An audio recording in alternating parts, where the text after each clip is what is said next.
धीरे धीरे स्वाभाविक स्थिति को जाउछि आलूर स्थिति, किंतु संपूर्ण नियंत्रण को आसी नहीं बजार। आलूर मूल्य वृद्धि पाइबा परे राज्य सरकार डीलर मानक जरिया गतकाली ठारू आलू विक्रय आरंभ करिसेंति। कटक जिला जोगाण विभाग छत्र बजार रे विभिन्न होलसेलर रे आलू काउंटर रु 30 टंका मूल्य रे आलू जुगाई दैछंति। शनिवार सहरर पाखापाखि 54 डीलर पॉइंट रे 130 क्विंटाल आलू विक्रय होइतिबा बेले रविवार मध्य ए प्रक्रिया जारी रही। जोगाण विभाग अधिकारी उपस्थित रे डीलर माने 30 टंका किणी नेउथबा आलू को 35 टंका विक्रय करेंगे। यह छड़ा आज ग्रामांचल डीलर पॉइंट गुड़िक साधारण लोकों आलू जुगाई दिज्व बोली अतिरिक्त जोगाण अधिकारी। सेपटे कटक छत्र बजार शनिवार 7टी गाड़ी एवं रविवार मध्याह्न सुधा 2टी गाड़ी पहुंचवा पर बजार दर ह्रास पाई। धड़ा 160 रु 120 को आसी।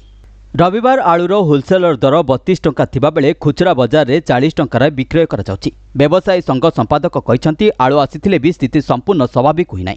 पश्चिम बंग आलू गाड़ी सीधा सड़क ओडिशा न आसी बिहार ही आसुछि। किछि आलू यूपी रु आनिबाकू चेष्टा करा जाउछि। आगो आलू गाड़ी आसिले स्थिति सुधार हेबो, नचेत पुणी गड़बड़ हेबार संभावना रही। Bureau report, news Odia.